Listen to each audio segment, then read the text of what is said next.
Kia, but you can call me Key, and this is Kind of Domestic.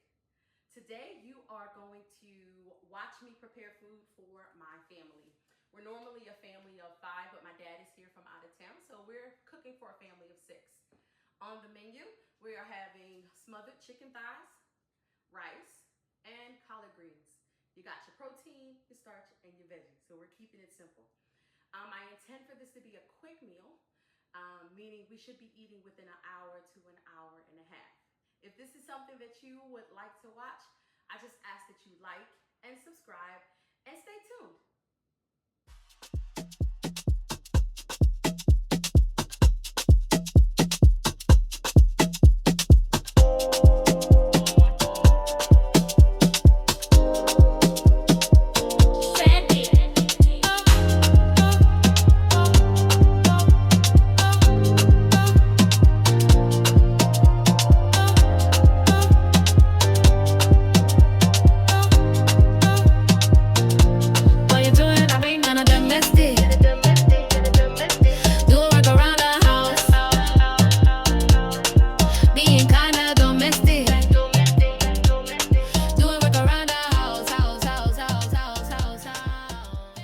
We're gonna get started with our rice. I like to keep it simple. If I can cut corners, I'm gonna cut corners. So what we're gonna do is we're gonna put our rice in the oven and we're gonna let that bake along with our chicken. Rice in the oven? Yes, rice in the oven. I like to buy parboiled rice because parboiled rice is what's going to cut your preparation time in half. Along with not having to rinse the rice, you can go ahead and season everything all at once, cover it, and pop it in the oven. I've already put my rice in this pan because I ain't doing no dishes. You doing dishes? I ain't doing no dishes. I had these pans left over from another meal that I had prepped. So we're gonna go ahead and fill this up halfway with rice and fill it the other halfway with water. Along with the water, I am seasoning the rice with this Knorr chicken bouillon. In 2025, we are not peeling the foil off of the bouillon. We get it already granulated. So we're just gonna sprinkle some bouillon, and that is pretty much all the flavor you're gonna need for your rice. And I also like to add a stick of butter. The stick of butter is gonna make it savory, and it's gonna give you all the feels. This way, it's not going to take away from the food quality. So I don't want you to think that because we're putting it in the oven, the taste of the rice is gonna be different. I promise you, once you put it in the oven, you put the water and you cover it. After it bakes for a certain time, you're gonna fluff it up just like you would in a pot. And that's that. And that's your rice. Next up, we're gonna start cooking or preparing our collard greens. Collard greens can be controversial because people think that there's a law when it comes to cooking soul food, that the way they do it is the only way to do it, but not in my house. In my house, I am not cutting and cleaning no greens. In 2025, they have triple washed and pre-cut collard greens, and that's what we're using today. We're gonna start by seasoning our pot. I like to do a batch cooking style. So we're not making just greens for tonight's dinner. We're gonna make enough greens for an additional meal. Depending on how much cooks up, probably another 2 to 3 meals. So we're gonna start by seasoning our pot with some chicken bouillon. Yes, chicken bouillon. A little bit of seasoned salt.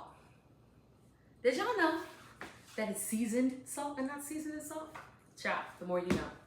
And last but not least, crushed red pepper. Toward the end, we're gonna add a couple more ingredients, but you gotta stay tuned to watch.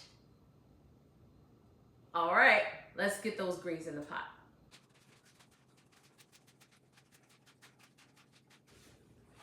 This pot needs a little bit more water because as I am pushing the greens down, it is hovering a little bit above the water. So I would like to go ahead and cover the collard greens. I've just put the lid on my pot for my collard greens, and we're just gonna let that cook for a little bit. So we're on to the chicken, and we're almost halfway done. I'm gonna let y'all play a guessing game. Did she wash the chicken? I won't be a part of that. So what we're gonna do is we are going to get our chicken prepped. And I have about 6 pounds of chicken in this bowl here. That's enough for plenty of meat. With my family, what I've started doing is taking the meat and the skin off the bone because I have little kids and little kids waste food. So most of the time, my family don't even see the bones. So we're gonna cook that up and then we're gonna separate it from the bones before we smother it. So we're gonna prep our chicken. We are going to start with coating the chicken thighs with olive oil. We don't measure around here. We cook with love. So y'all can guess how much that is. And this is finished. I need to go shopping. Our chicken is very simple. We have a few seasonings that I prefer to cook with. You can cook with whatever seasonings that you like, but I like to cook with these. So starting with the seasoned salt, what I like to do is measure them out in a bowl because I tend to be a little overhanded when it comes to seasoning. So what I do is I'll measure it, pre-measure it in a bowl, mix it up, and then evenly distribute it amongst my food.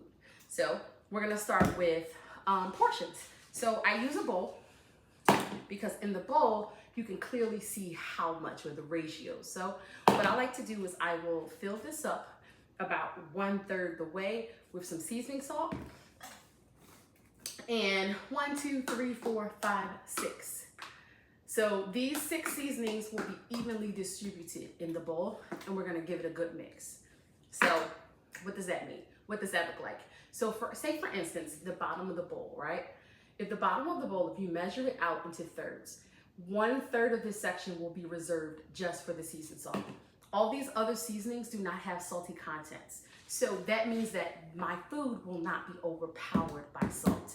So it's more of a 3-to-1 ratio, or yes, 3-to-1 ratio. So for the salt, it's 1/3 of the seasoning, and the other 2/3 are other flavors. The other flavors that I'm going to be using is sazon. Sazon is a great flavor to add to your meat. I can't really describe what flavor it gives to the meat, but it definitely changes the palate or the savor of the meat. So so we're using 1/3 salt, so about 1/12 is going to be sazon. This is cayenne pepper. That's going to be our spice, only a little bit because I have little kids and it can't be too spicy. Then we're going to use about 1/12 as well of garlic, 1/12 of onion powder. My husband doesn't really like onion powder, so we're gonna make sure that it's well balanced. 1/12 of Spanish style paprika. I don't have any smoked paprika, so this will do. That smoky flavor would come from the smoked paprika, but today we're not gonna use that. I don't think they'll miss it. And then last but not least, the star of the show. This is cumin. Cumin is a really good spice for meat. I would typically use cumin in foods that I would make. For instance, cumin is used in things like taco seasoning. It would be used in international seasonings like Indian seasonings, like a curry type dish. But I also like to use cumin in my chicken as well. So we're also gonna put about 1/12 in there. We're gonna put it all in this bowl, give it a good mix, and then evenly disperse it on our chicken thighs. Still with me? All right, we're more than halfway done. We're gonna put this over our chicken thighs, cover it up, pop it in the oven with that rice, and we're gonna wait about 30 minutes before we prepare our gravy. I'm back. The collard greens are almost done cooking. I'm gonna turn my pot off, and at this point, I am tasting my greens for flavor. I have a little guest with me. Say hi, everybody. Hi. Ryan is here with me, just temporarily. And you know what? I'm gonna have him taste the greens. Let me know what these taste like. They taste good? Let me see. They taste good? Mm-hmm. They're pretty good? They salty? No, not salty. Great. So I'm gonna add my last 2 ingredients, And we're almost done cooking, you guys. You hung in there with me. So the last two ingredients I am going to add is I'm going to add about a tablespoon of baking soda. Baking soda traditionally is used for tenderization in cooking. And a lot of times you'll see that in Chinese food. They will use baking soda to tenderize the meat, like the red meats that tend to be a little tough. I'm also going to use that in my greens. Some people like to use vinegar. I'm not a fan of using vinegar because it does change the flavor profile, and I don't want to do that. Ryan says they taste good. They taste good? Yes. They taste good. So we're not going to change the flavor profile.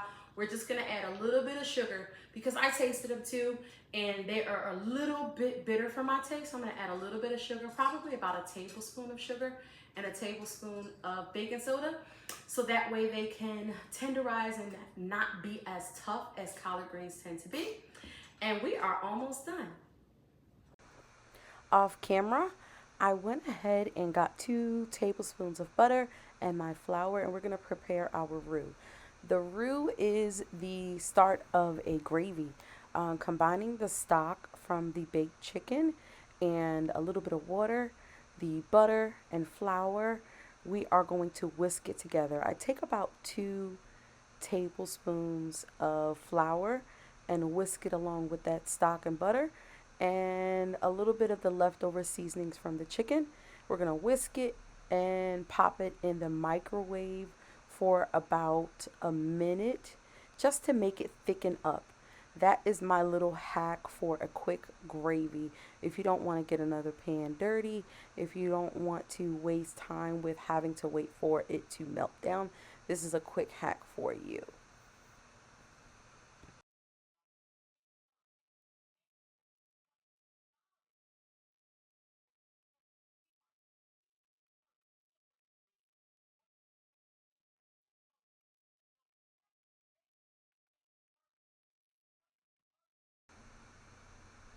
The gravy was a little thick for my taste. My husband doesn't really like a thick gravy, so I did add a little bit more water to the gravy just to kind of thin it out. I tasted it to make sure it was still well seasoned, and just stirring it up and getting it prepared to put over top of that baked chicken.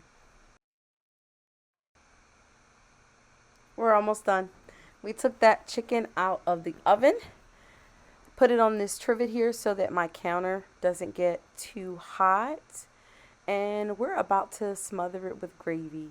I decided not to pull the meat off of the bones for the sake of time, and I'm just going to pull it off of the bones on my children's plate as I plate the food up because it's getting late and my family still hasn't eaten. So I need to pop this chicken back in the oven for about 10 more minutes so that the gravy can thicken up and the flavor can start to merge in the chicken.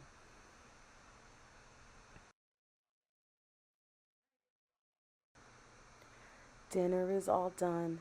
That took about an hour and a half to about an hour and 45 minutes from beginning to end.